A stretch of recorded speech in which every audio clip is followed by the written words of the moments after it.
Buenas noches, Gran Canaria, bienvenidos y bienvenidas a este espacio, al espacio en persona. Les recordamos que nos pueden escuchar a través de la Radio Sur Radio, la 94.8 de la frecuencia modulada y, como no, también a través de internet, www.canal13digital.com. Esta noche está nuestro compañero Carlos Pineda. Muy buenas noches, Carlos, bienvenido. Buenas noches, Mara, como siempre es un verdadero placer estar aquí en Canal 13 Digital, ¿no? Y esta semana, una semana más, ¿no? Bien, empezamos con el fallecimiento que tuvo lugar hace un par de semanitas del 7 veces primer ministro Giulio Andreotti, una figura controvertida, un animal político, sobre todo que se llevó a la tumba igual muchísimos secretos de la mafia calabresa. Bueno, la verdad es que aquí, bueno, ya es conocido el público, somos admiradores un poco de la política italiana, ¿no? Y probablemente la política italiana después de la Segunda Guerra Mundial, o cuando hablamos de la República, ¿no? Es inevitable hablar, aunque ahí también no solo está Andreotti, pero bueno, sí podemos decir que Andreotti es la figura de la máxima expresión, ¿no? Recordad que Andreotti, bueno, estoy seguro que los televidentes Canal 13 Digital y los más veteranos se acordarán porque prácticamente era el representante de Italia en el exterior. Andreotti fue 5 veces ministro de Exteriores, ¿no? Andreotti fue, como bien decías tú, 7 veces primer ministro, que es como decir el presidente del gobierno en España si lo trasladamos a nuestro sistema, al sistema español, y creo que en total fue en los distintos ministerios, las distintas veces que estuvo, fue ministro prácticamente de casi todo. Y creo que fue ministro 25 veces. También decirle a los televidentes de Canal 13 Digital que bueno, que los gobiernos en Italia siempre han sido gobiernos débiles y tampoco han durado demasiado tiempo, ¿no? Siempre han habido cambios, muchísimos cambios importantes de gobierno a lo largo de la historia, por lo menos de la historia pasada reciente, ¿no? Podemos decir que uno de los primeros ministros que más ha durado en el cargo seguido, bueno, pues ha sido Berlusconi, ¿no? Que creo que duró casi un mandato completo, ¿no? Esto es importante cuando hablamos de Andreotti, un hombre que es cierto, murió con 94 años, un hombre, su profesión era periodista, aunque en realidad, bueno, pues, se puede decir por definición que su profesión es político, ¿no? Que es complicado decir político como profesión, pues supuestamente debe de tener otra. Lo que sí es cierto es que Andreotti desde muy joven pues ya escribía, y además con un poco de controversia, porque Andreotti ya en la época de la Segunda Guerra Mundial, ¿no? Bueno, pues escribía para se le acusaba también, escribía para un periódico fascista, pero a la vez, hay que decir también en defensa de Andreotti, que escribía para una publicación antifascista, ¿no? Después de la Segunda Guerra Mundial, y así para entendernos un poco de su biografía, aunque yo creo que seguramente mucha gente lo sabrá, creo que es más interesante estudiar a la persona, ¿no? Ya en el año 45, en el año 46, en la Asamblea Constituyente de la República Italiana, pues ya estuvo dentro de ese Parlamento ya ininterrumpidamente hasta los años 90, ¿no? Casi 60 años, ¿no? Podemos decir que estuvo en el Parlamento, y no solamente eso, sino que a partir del año 91 fue nombrado senador vitalicio, o sea que Andreotti murió siendo senador vitalicio, por lo tanto podemos decir que si un hombre tenía 94 años y nació en el año 1919, bueno, pues prácticamente 70 años estuvieron dedicados única y exclusivamente a la política, ¿no? Hay que decir que Andreotti, bueno, pues estuvo desde el principio en el Parlamento, que fue muchísimas veces ministro, que fue 7 veces primer ministro, y que bueno, pero que en realidad estaba dentro del partido Italia, y seguramente los televidentes los de Canal 13, bueno, digital lo sabrán, lo recordarán. En Italia es una democracia donde habían distintas opciones políticas, pero la realidad es que el partido que más influencia tenía y el partido que siempre gobernaba era la democracia cristiana, ¿no? Y esto es importante decirlo porque la democracia cristiana, dentro de la propia democracia cristiana, que es donde trabajó siempre Giulio Andreotti, bueno, pues habían distintas corrientes. Podemos decir que dentro del partido habían otros partidos con otra manera de entender la política y probablemente con otra manera de actuar. Y sus grandes batallas, siempre estuvieron dentro de su propio partido, ¿no? Tiene algunas frases célebres, ¿no? Y seguramente se habrán escuchado ya algunas, pero hay una que dice que bueno, que en la vida había amigos íntimos, amigos conocidos, contrincantes, enemigos mortales, y después ya lo peor, lo más complicado, lo último eran los compañeros de partido, ¿no? Él tenía muy claro eso, ¿no? Es decir, que Andreotti, ¿no? Como persona era una persona con un perfil, podríamos decir, un perfil bajo, ¿no? Tranquilo, tú hasta físicamente un poco así encorvado, esa manera, con esos brazos siempre pegados al cuerpo, pero y después cuando a la hora de hablar no tenía grandes apoyamientos, no era un político así tradicional. Lo que sí es cierto es que era, bueno, pues según sus contrincantes y enemigos políticos, una verdadera bestia a la hora de intentar de ir eliminándolos, ¿no? Hay que recordar que Andreotti pues tiene sus detractores y tiene también la gente que lo venera, ¿no? Dentro de la propia Italia. Andreotti, para los italianos,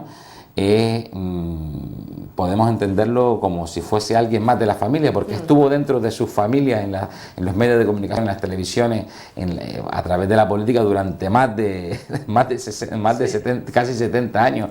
Por eso los italianos lo ven un poco como si fuese un poco de la familia. Hablando un poco del perfil como persona, que era así, pero que también era total y absolutamente despiadado a la hora de tomar decisiones, y de eliminar incluso amigos políticos, ¿no? A hablar un poco con sus detractores, los otros partidos, incluso gente de su propio partido, la propia democracia cristiana. Andreotti es uno de los fundadores de la democracia cristiana, ¿no? Bueno, la gente de dentro de su propio partido y del otro partido, bueno, pues siempre lo han acusado de esos procesos tristes en la historia de Italia, donde había una corrupción bastante generalizada, donde se acusaba sobre todo a la democracia cristiana, porque pasase lo que pasase en las elecciones, siempre gobernaba la democracia cristiana. Se le acusaba, bueno, pues de esa relación íntima con la mafia, ¿no? En asuntos políticos, y también se le acusaban de otras cosas, a lo mejor ya no solamente esa relación con la mafia, sino con incluso delitos de sangre, ¿no? Estamos hablando de dos delitos importantes, uno del asesinato del general de Chiesa, creo que se llama, y el otro, que ya sí es más relevante, el asesinato por parte de la Brigada Roja de Aldo Moro. Aldo Moro era otro político importantísimo, ¿no? Otro político muy relevante dentro de la propia democracia cristiana, que fue secuestrado por la Brigada Roja, y además fue secuestrado por la Brigada Roja cuando era presidente de la democracia cristiana, ¿no? Es importante, ¿no? Andreotti fue uno de la gente de la democracia cristiana, bueno, que más se opuso a llegar a ningún tipo de acuerdo con los terroristas, ¿no? Y la realidad es que, bueno, que al final Aldo Moro escribió muchísimas cartas mientras estuvo preso, en donde acusaba que sus propios compañeros de partido no estaban haciendo nada para salvarlo, ¿no? Y sobre todo acusaba, pues, sobre todo, y con un especial énfasis, al propio Giulio Andreotti, ¿no? Al final la Brigada Roja fueron los que asesinaron a Aldo Moro, lo asesinaron, ¿no? Esto conmovió los cimientos de la política italiana, pero esto fue sobre el año 78, fue una noticia muy importante y relevante. Incluso esta inestabilidad que se intentó por parte de general, Italia siempre ha sido un país inestable políticamente, y siempre con un caos un poco extraño, pero bueno, siempre ahí estaba, parece que estaba Andreotti para poner solución a ese caos sistémico de Italia, para que todas las cosas siempre fueran igual, ¿no? Bueno, pues decir que en esa época, bueno, pues incluso Andreotti, que sus enemigos, auténticos y verdaderos enemigos, era el comunismo, ¿no? No los comunistas, él decía que los comunistas no eran sus enemigos, pero el comunismo en sí, sí. Bueno, pues en esa época incluso la democracia cristiana llegó a formar un gobierno con el propio Partido Comunista, ¿no? Sobre esa época fue, ¿no?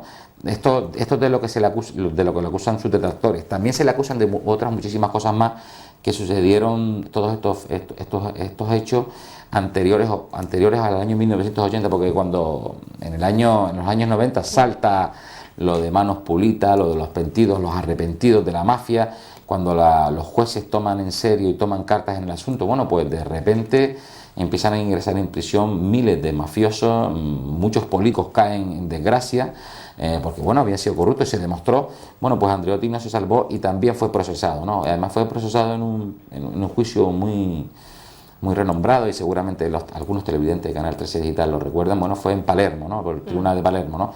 Decir que en este tribunal llegó a una conclusión inicial, bueno, que todos los hechos que afectaban, o de los que se acusaban a Andreotti anteriores a 1980, no se iban a juzgar porque estaban prescritos, ¿no? Y todos los que iban de todas las demás cosas que se le acusaban, y supuestamente habían pruebas de 1980 hacia adelante, pues se le acusaban, ¿no? Andreotti, él decía, bueno, sus declaraciones, un poco que él estaba satisfecho de que se le acusase, bueno, de que se celebrase el juicio, ¿no? a lo mejor lo decía de una forma un poco cínica, porque en realidad hizo todo lo posible para que este juicio no se celebrase. Fue un juicio muy importante en Italia. Hay que recordar que se pone entera de juicio nada más y nada menos Andreotti, una persona que había sido 7 veces primer ministro. Hay que recordar que en ese momento fue que también cuando Bettino Craxi huyó a Túnez, creo que fue, ¿no? Que al final murió allí, ¿no?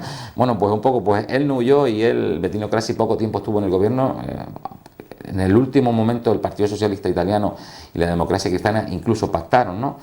Pero para ser sincero y a lo mejor explicarle un poco a los televidentes Canal 3 Digital cómo acabó este procedimiento, en una primera instancia se le absolvió de todo, en una segunda instancia recurrieron las partes, se le condenó a 24 años de cárcel, bueno, y ya en el año 2004, bueno, pues salió absuelto y libre de toda causa, ¿no?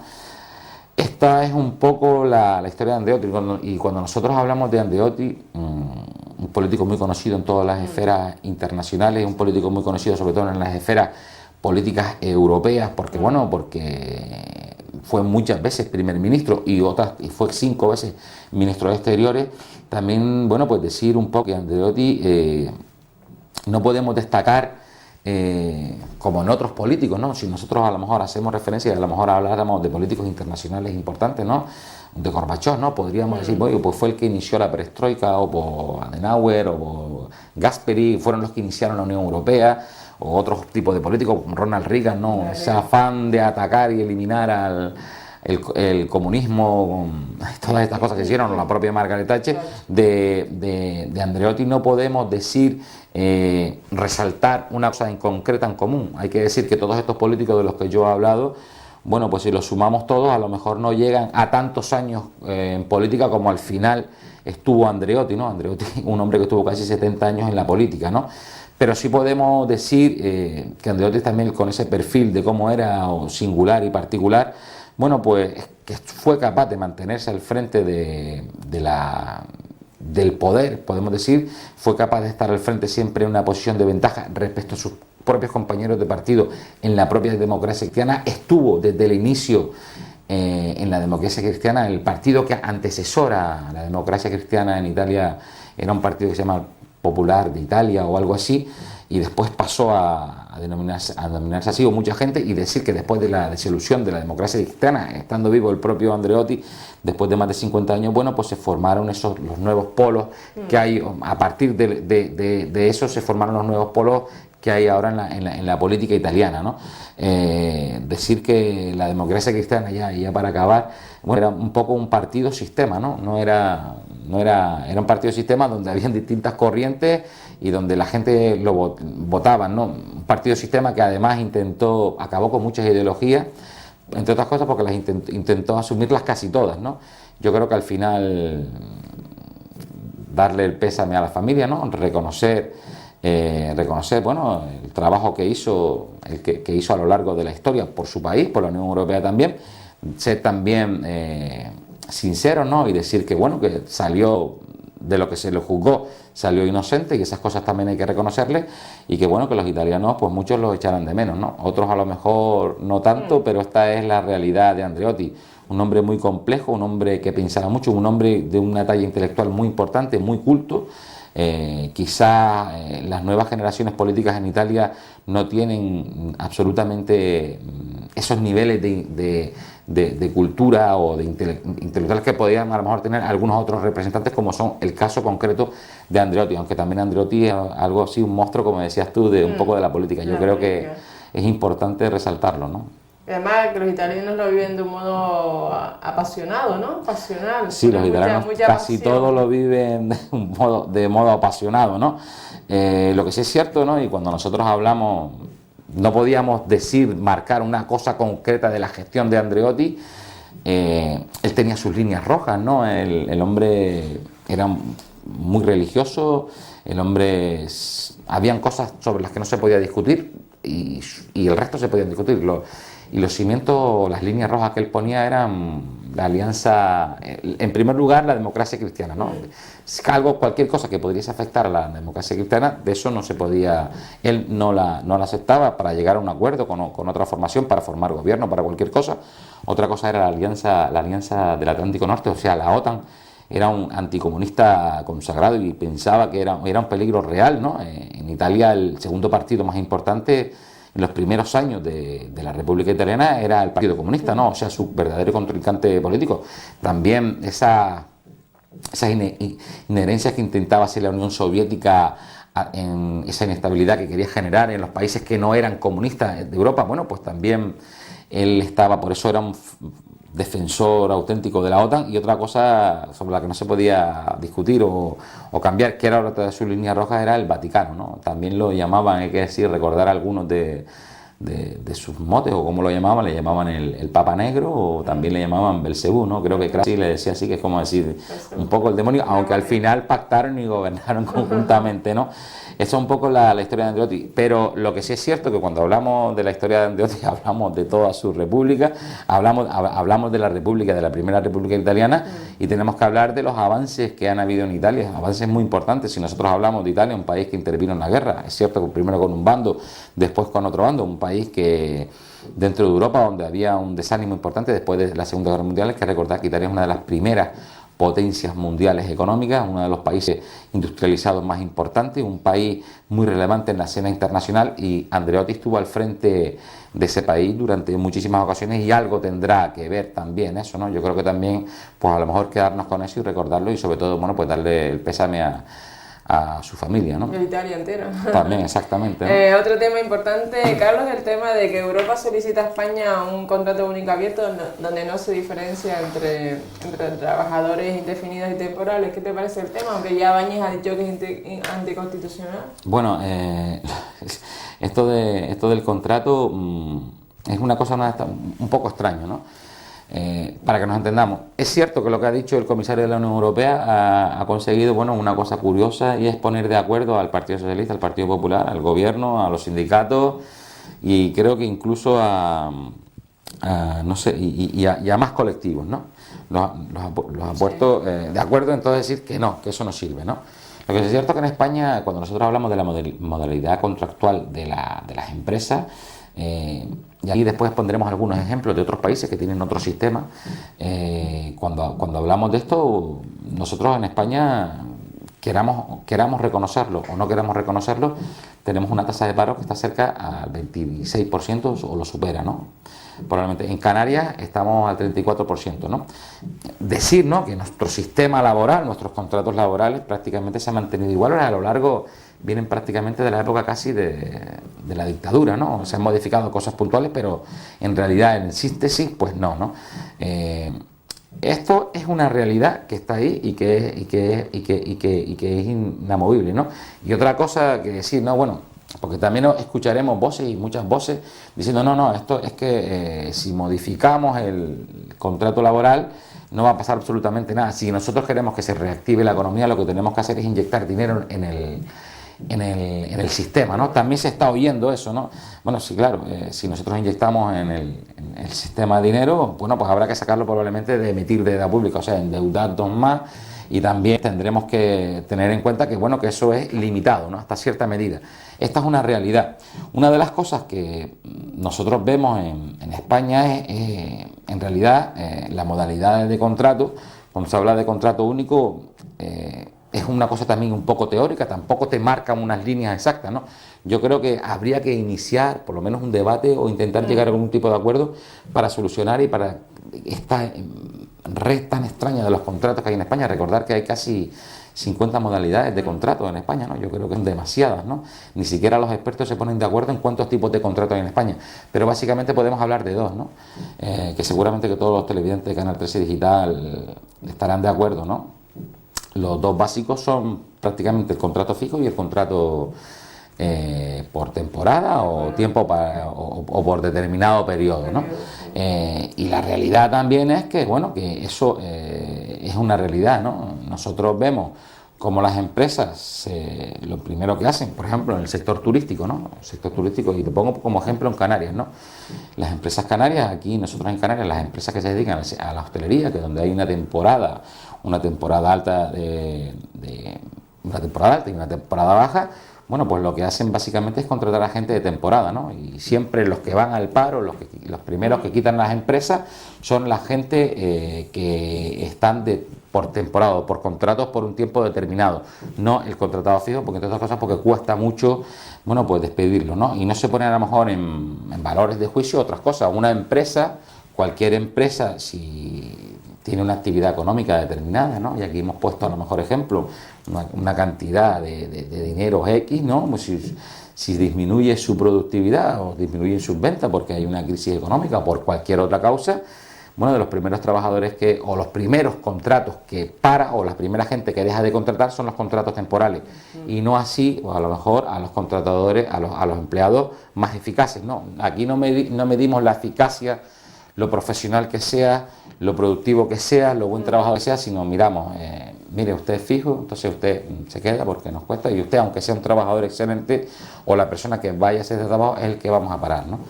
Esto también es una realidad. Yo creo que, y aquí también en otras ocasiones lo hemos dicho, ¿no? A lo mejor es injusto, ¿no?, que podemos poner el ejemplo de un enfermero, el de un médico, el de un cocinero, el de un abogado, que está contratado, que tiene un contrato fijo, bueno, pues tiene unos derechos. El que está contratado por otro tiempo tiene otros derechos, y después, bueno, y si trabajas en la administración tienes otros derechos diferentes. Yo creo que hay que un poco aglutinar y esto modificarlo, ¿no? Ahora está un poco de moda poner el ejemplo de Dinamarca, ¿no?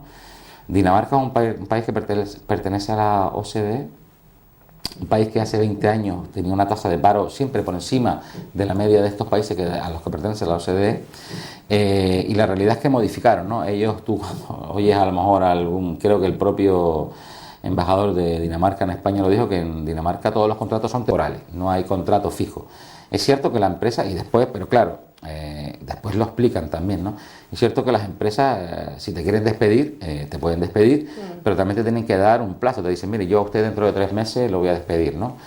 Y la realidad es que su tasa de paro en estos momentos es la más baja de Europa, ¿no? La facilidad, es muy fácil despedir, también es muy fácil contratar, que es lo importante, ¿no? Yo creo que aquí lo que tenemos que enfocarlo es no perder derechos, pero sí facilitar la contratación. Y cuando hablamos de contratación, creo que es importante que nos pongamos en situación, ¿no? Nuestra situación como país. España hoy es un país que lamentablemente tenemos una tasa de paro elevadísima. Vemos como se han tenido que realizar esfuerzos importantísimos para ayudar a la banca, hemos tenido que realizar esfuerzos importantísimos y recortes importantes en sanidad, en educación, en servicios sociales, ¿no? Cosas de las que nosotros nos sentimos muy orgullosos, y vemos un estado de ánimo general deprimido y decaído, ¿no? Hoy, probablemente, aunque aparezca una cantidad importante de dinero, se inyecta en la sociedad a través de inversión pública, o esto que se quiere hablar ahora, que si la Unión Europea va a poner 60.000 millones sobre la mesa para generar puestos de trabajo, bueno, pues las empresas también se lo piensan mucho, ¿no? Se lo piensan mucho porque hay un estado de ánimo general de decaimiento donde no creemos en nada. Si tú no tienes consumo, exacto, no hay consumo, pero como tampoco, aunque te digan que va a haber consumo, tú tampoco te lo vas a creer. Exacto. Yo creo que pocas empresas que están a trancas y barrancas, que están manteniéndose, que están intentando salir adelante, hay otras que sí, a lo mejor funcionan. Bueno, pues estas empresas, pues creo que de poca gana, pues contratarían mucha más gente por lo que pueda venir en el futuro, ¿no? Tiene que ser una cosa muy real, la gente no se va a mover, y yo creo que los empresarios en este momento están siendo muy conservadores, ¿no? Yo creo que mucho más de lo que deberían. Hay otros sectores que nosotros vemos, ¿no? Y es cierto, ¿no? Vemos el sector de exportación en España cómo está creciendo de una manera muy importante, ¿no? ¿Por qué? Porque se están haciendo las cosas bien, porque se está buscando, no hay consumo en España, pero se está buscando fuera. Están siendo más competitivos, ¿no? Y todas estas cosas dan al final un resultado. Por eso yo creo que son buenas noticias, ¿no? Por eso cuando hablamos de la reforma del contrato de trabajo, yo soy de los que pienso que en general lo que hay que premiar es la excelencia, ¿no? Y si un trabajador es mejor que otro, pues no, a lo mejor no estar encerrados o enmarcados en convenios, sino yo creo que todo el mundo no es igual, o todo el mundo no quiere apostar igual, y o a lo mejor todo el mundo no le gusta lo mismo su trabajo que a otro, y hay gente que es mucho mejor que otra, y hay gente que es peor que otra, ¿no? Y que entonces todas esas cosas yo creo que también las debe de valorar el empresario, ¿no? Y a lo mejor tener cancha para esto por un lado. Yo creo que siempre, soy de los que piensa que hay que premiar la excelencia, ¿no? Yo creo que por un lado, y además tú como empresario, si a ti los costes laborales, que son muy importantes, ¿no? Nosotros vemos como las empresas no despiden a la gente fija porque son unos costos muy elevados, aunque hayan dejado de ser lo suficientemente eficaces o por cualquier otra causa que en general perjudiquen a toda la empresa, ¿no? Tú vas a lo que te cuesta menos o a lo que puedes soportar, ¿no? Hay que recordar que hay empresas que han tenido que pedir préstamos para despedir a gente, ¿no? Y hay empresas que han tenido que lamentablemente cerrar porque no han sido capaces de cubrir los gastos del despido de alguna parte de su personal, porque no era viable, ¿no? Bueno, y eso también es una realidad. Nosotros no podemos de repente ejercitar y decir vamos a cambiar todo esto de golpe. Yo creo que lo que hay que hacer es sentarse, ¿no?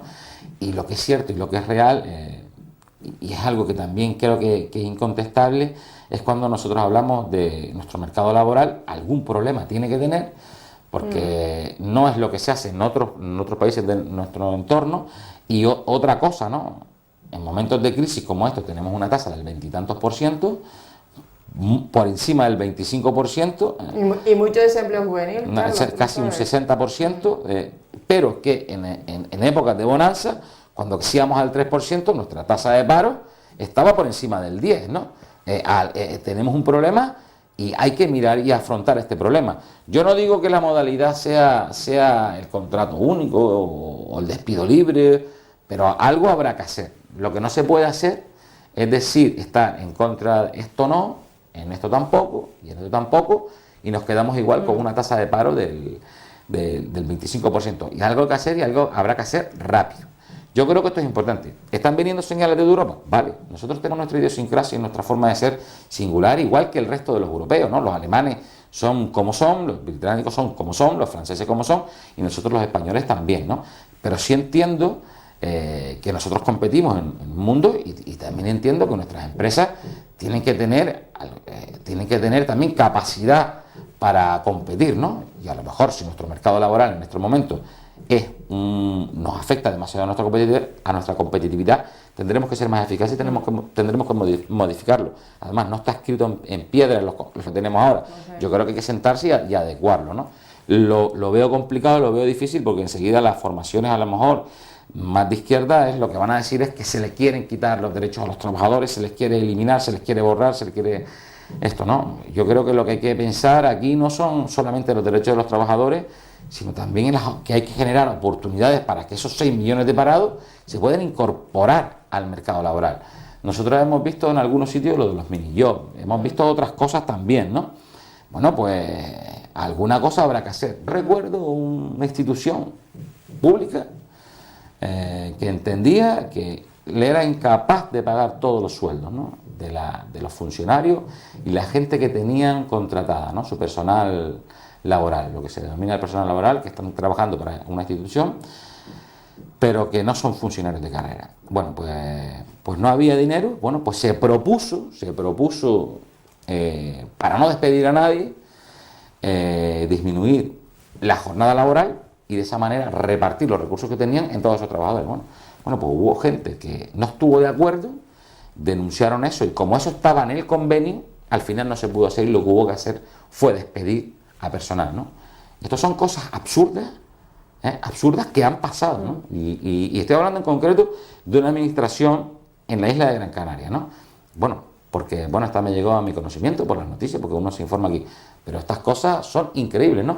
Otras empresas que su productividad o su demanda habían bajado muy por debajo de la eficiencia de su plantilla, lo que se intentó fue reestructurarla, y como no había flexibilidad, eso no se podía tocar porque estaba dentro del convenio colectivo, bueno, pues la empresa tuvo que despedir gente o cerrar, ¿no?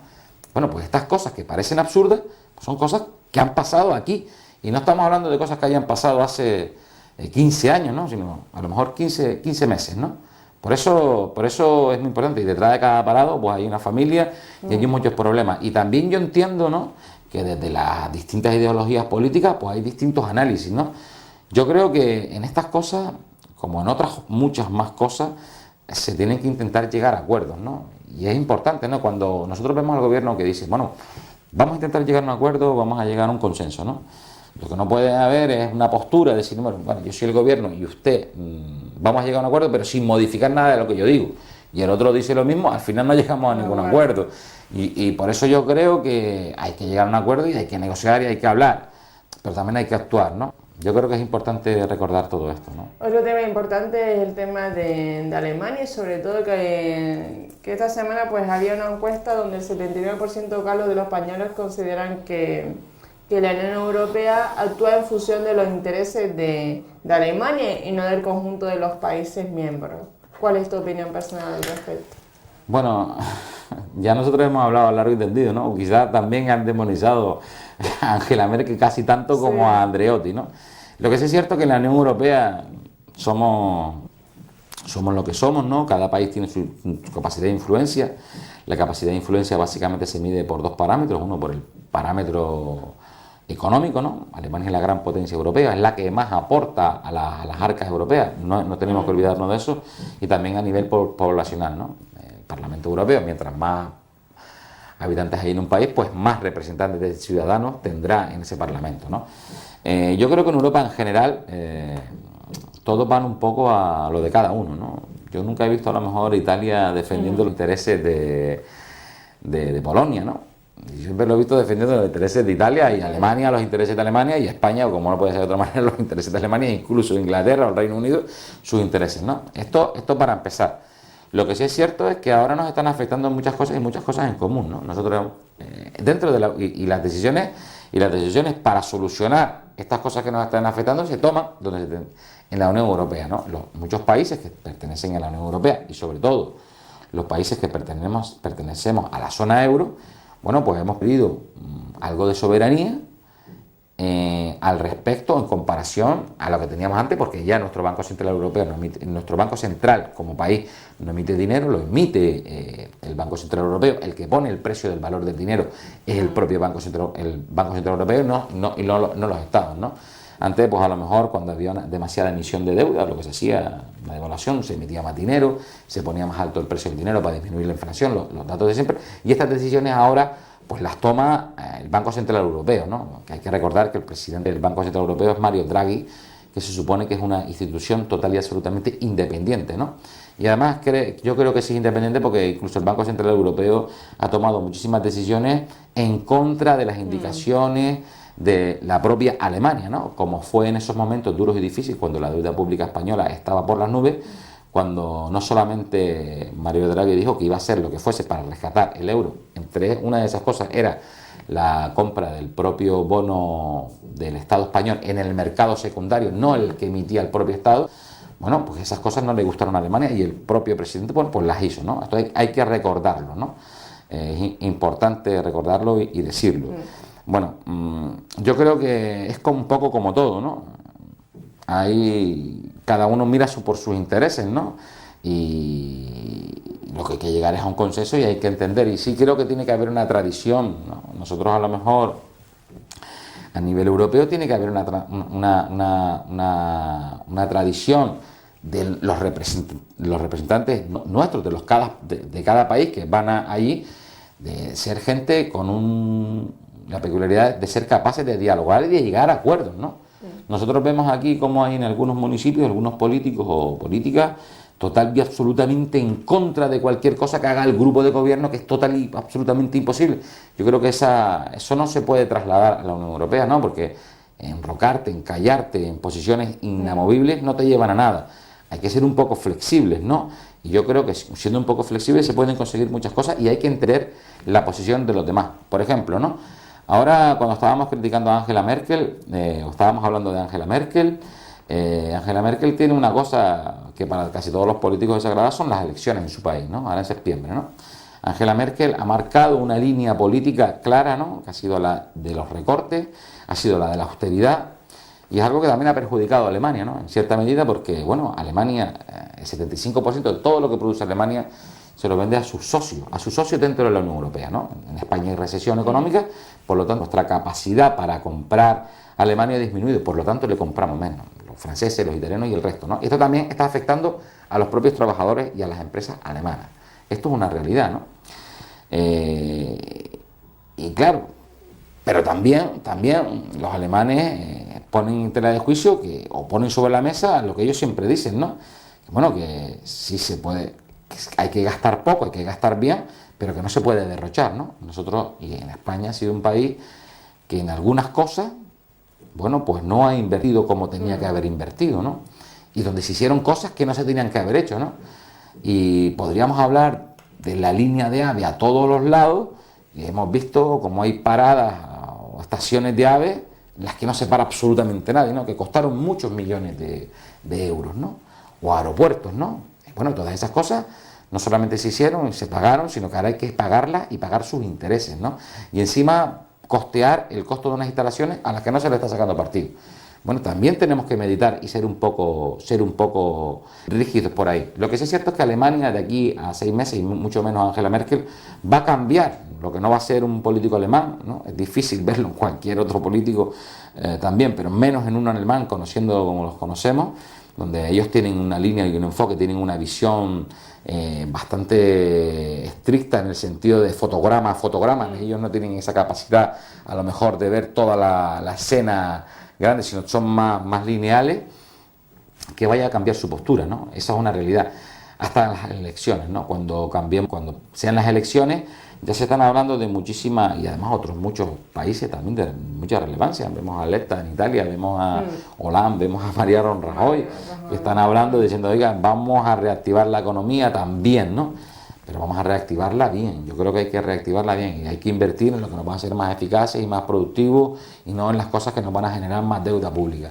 Yo creo que un poco todo, y cuando los políticos hablan, tenemos que tener en cuenta en qué clave hablan, ¿no?, para poderlos entender, ¿no? Angela Merkel, después de un Consejo Europeo, pues bueno, pues debería de hablar en clave europea, pero la verdad es que no, habla en clave europea y también habla en clave nacional. Ella tiene unas elecciones ahora, ¿no? El resto de los políticos, Hollande, Letta, Mariano Rajoy, pues también tienen esa dificultad añadida, ¿no? Yo creo que es una dificultad añadida que también tenemos que saber interpretar nosotros los ciudadanos, ¿no? Y además ya también para febrero hay también elecciones europeas, con lo cual siempre hay un asentismo bastante grandioso en el tema de Europa, ¿no lo crees tú, Carlos? Bueno, ahora ya creo que no, porque ahora lo que sí es cierto es una cosa, ¿no? Si nosotros nos trasladásemos antes del año 2007, el año 2008, que fueron los años fuertes de la crisis, bueno, pues seguramente pocos ciudadanos sabíamos quién era el presidente de Holanda, el de Italia, el de Alemania, quién era el presidente del Banco Central Europeo, qué era la deuda pública, qué era el Banco Central Europeo, qué significa lo del mercado secundario. Sí, es cierto que había mucha gente que no hablábamos, o la gente que también miramos la política, pues poca cosa de eso se hablaba, ¿no? Lo que sí es cierto, yo creo que hoy además fue una cosa curiosa, cuando nosotros entramos como Estado en la Unión Europea, había un conocimiento importantísimo de lo que significaba la Unión Europea. Cualquier telediario que iniciaba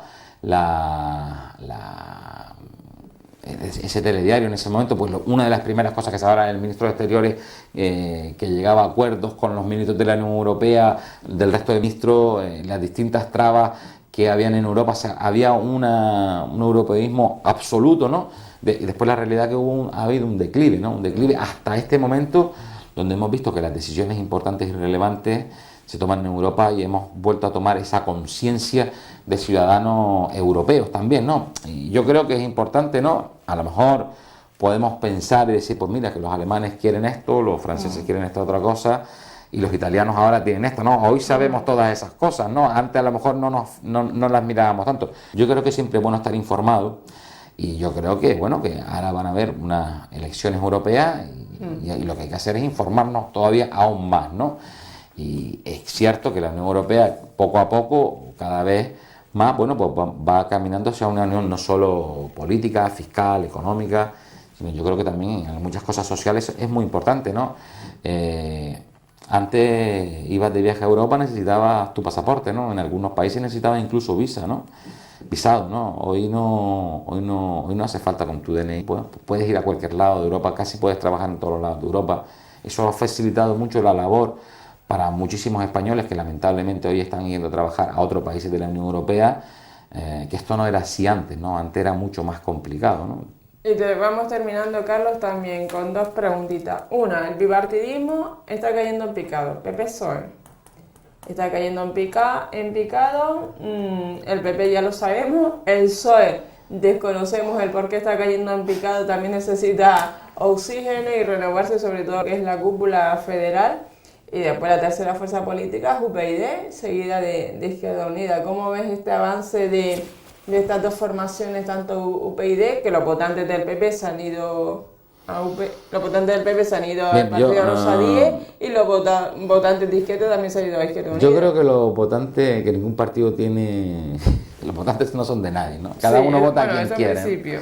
Yo creo que esto es así. Es cierto que en España no es que, yo creo que nunca ha habido bipartidismo, porque han habido muchísimas opciones y muchas de ellas en el Parlamento, ¿no? Probablemente hoy el Parlamento nacional, ¿no? Es cuando más formaciones políticas distintas hay, ¿no? Sí. Es una realidad, ¿no? Esta es una realidad. Lo que es cierto, cuando nosotros hablamos de bipartidismo, tenemos que enfocarlo en el sentido de partidos con capacidad para gobernar, ¿no? Los dos únicos partidos que tienen aspiraciones de gobierno en España, porque es la realidad, los dos únicos partidos que tienen aspiraciones de gobierno son el Partido Popular y el Partido Socialista, ¿no? Y en algunas ocasiones me da la sensación que el Partido Socialista no las está teniendo, ¿no? El resto de formaciones políticas quieren estar dentro del Parlamento, total y absolutamente legítimas, pero no con la ambición de gobernar, sino la de influenciar, ¿no? Hablamos de las fuerzas nacionalistas, hablamos de otras formaciones como puede ser Izquierda Unida o la propia UPyD, ¿no? Pero no tienen ese afán ni siquiera en entrar a formar parte de un gobierno futuro con cualquier uno de las otras formaciones políticas. Lo que está pasando es que hemos visto, ¿no?, cómo ha afectado la crisis. Ya no es un problema nacional, ¿no? Hemos visto, creo que han caído más de 20 gobiernos en Europa después de esta crisis, ¿no? Han cambios de signo de gobierno, ¿no? Es importante, ¿no? En España, bueno, pasó un poco esto, y también no tomar muchísimas decisiones que se podían haber tomado en momentos determinados, pues aceleraron este procedimiento, este proceso, ¿no? Es cierto que el Partido Popular ha tomado decisiones total y absolutamente impopulares. Ha realizado unos recortes importantes. Es cierto que el propio Partido Popular ha realizado cosas que iban en contra de lo que ponían sus propios programas electorales, ¿no? El propio presidente del gobierno lo ha dicho, ¿no? Yo he tomado cosas y además voy a tomar decisiones a pesar de que yo había dicho que no las iba a tomar, ¿no? Conllevándole con esto claramente una cosa que es cierta, ¿no? Lo que está pasando, ¿no? Esto te produce un desgaste político importante, ¿no? Por lo tanto, yo creo que el Partido Popular, en ese sentido, pues ha hecho lo que realmente creía que había que hacer, a pesar de que él iba a tener una connotación importante de apoyo del electorado, ¿no? Es una realidad, ¿no? El Partido Popular lo ha hecho. Porque entiende que la solución a los problemas de nuestro país pasan por una serie podríamos decir, para no a lo mejor para seguir parafraseando a los políticos nacionales, pero habría que decirlo, sería un poco las reformas, ¿no? Estamos hablando de reformas, se están realizando reformas estructurales financieras muy importantes y de mucho calado en España, ¿no? Lo están reconociendo absolutamente todos los sectores internacionales, el Fondo Monetario Internacional, los otros países, la propia Unión Europea ayer dijo que a España no se podía pedir más. Bueno, todas estas cosas, y además está dando resultados, no en el mercado laboral, no hay que ser demagogos y decir que en el mercado laboral está dando resultados, pero en otros aspectos y en datos macroeconómicos de la economía nuestra nacional están siendo importantes. Estamos disminuyendo el déficit, estamos aumentando el número estamos disminuyendo el valor de la prima de riesgo, que es importantísimo. Ayer se subastaron más de 4.000 millones de euros por debajo del interés del año 2010, ¿no? Que es algo importante. Bueno, pues todas estas cosas están dando un fruto. El caso del Partido Socialista, podríamos decir que quizás sea un caso singular y particular. Tú también lo decías, ¿no? ¿Por qué sigue perdiendo votos el Partido Socialista si no tiene responsabilidades no tiene responsabilidades dentro de la toma de decisiones estas o de los recortes, ¿no? Yo creo que es importante. Yo creo que básicamente nosotros ya hablamos, y creo que dijimos algo en el último congreso del Partido Socialista, un partido que salió dividido, ¿no? Pero es que además, ¿no?, han coincidido, han tenido tan mala suerte que en todas las decisiones importantes que ha realizado el gobierno, cuando hablamos de los presupuestos, cuando hablamos de los recortes, de las reformas financieras y de otras muchas más cosas, bueno, pues el Partido Socialista, en vez de estar en la oposición, bueno, estaba en peleas internas, ¿no? Y vemos lo que está pasando en Cataluña, ¿no? Que ahora resulta que el Partido Socialista en Cataluña es el Partido Socialista de Cataluña, ¿no? No es el Partido Socialista total, de todos, ¿no? Es el de allí, y allí dicen una cosa, y resulta que allí en Cataluña, bueno, pues están divididos, y unos piensan una cosa y otros piensan otra cosa, ¿no? Vemos en otras comunidades autónomas más o menos lo que ha pasado también, ¿no? Esas dificultades. Vemos lo que ha pasado en Galicia, ¿no? Esas contestaciones al propio secretario general diciendo que ellos, bueno, pues que ellos no están de acuerdo con lo que se llegó en el Congreso y quieren hacerlo o elegir al candidato como dicen ellos, por una votación o por primaria, aunque está fuera de la ordenación de esto, ¿no? Vemos otras cosas curiosas como lo que pasó en este pueblo, en Ponferrada, con el secretario general, ¿no? Entonces, la verdad es que el Partido Socialista no da una derecha. Esta es una realidad.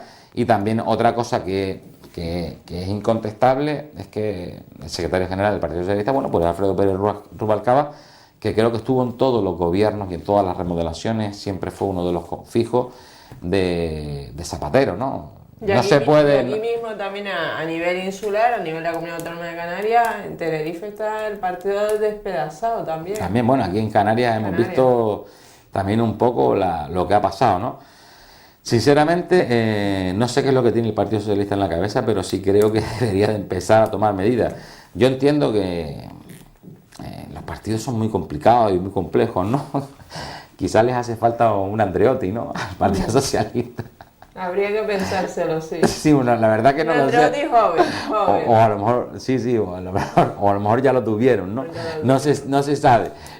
Lo que sí es cierto es que no reman en el mismo sentido y que la cosa no va bien, ¿no? Es que es curioso, ¿no? Porque es que, no sé, nosotros que más o menos seguimos un poco la actualidad política, ¿no?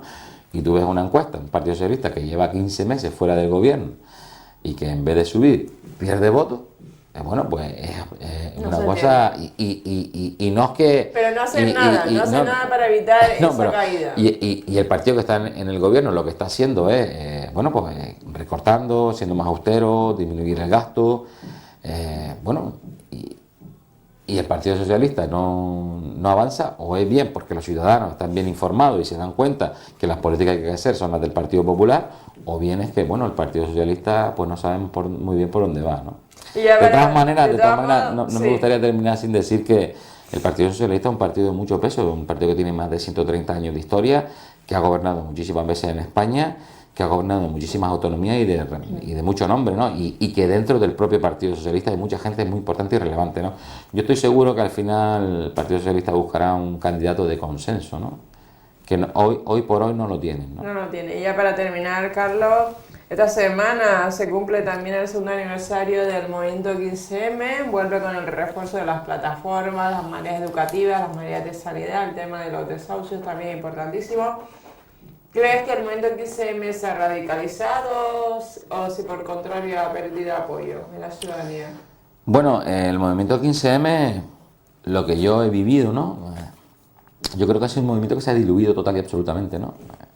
Sinceramente, ¿no? Nosotros veíamos cómo estaban acampados, ¿no? Pues me parece, o estaban tomando la plaza, como decían ellos, de San Telmo. Bueno, pues esas cosas ya no pasan, ¿no? Además, creo que también habían demasiados caminos y tampoco tienen un enfoque directo. Sí estaban en contra de todo, pero después también algunos representaban una cosa y otros representaban otra. También esa manera de intentar hacer política sin ser político, sin querer dar el paso. Pues tenemos esta idea, pues tenemos estas soluciones, pues lo que hay que hacer es presentarse, ¿no? Bueno, pero lo fácil es decir que yo estoy en contra de todo esto, no estoy de acuerdo, y creo que hay que hacer esto, pero yo no doy el paso, ¿no? Para presentarte al frente de un partido político o estar en una lista electoral, bueno, pues hay que trabajar mucho, hay que conocer los problemas, no solamente unos pocos problemas, sino los problemas de todos, y hay que tener muchas más, y sobre todo una capacidad de diálogo, que a lo mejor estos movimientos pues no lo tienen, ¿no? Ahora, por ejemplo, lo que está más de relevancia, no voy a querer mezclar el 15M o lo que significaba, pues son más los scratches, ¿no? Vemos como persiguen a personas total y absolutamente e indiscriminadamente y los insultan incluso hasta la puerta de la casa por el mero hecho de ser políticos, ¿no? Ser político no es fácil. Yo sinceramente entiendo que es complicado, que es difícil, que hay que tomar decisiones muy duras y muy difíciles, pero que hay que tomarlas, y lo que no es justo es que se les acuse a todos los políticos de todos los males, ¿no? Y ir a una casa, insultarte delante de tus propios hijos, estar con batucadas debajo del balcón de tu casa, pues yo creo que eso no debería de ser así, ¿no? Muy bien, pues muchísimas gracias, Carlos Pineda, por estar aquí esta noche. Gracias. Gracias a ti, María. Semana. Gracias a ti, como siempre, un placer estar aquí en Canal 13 Digital.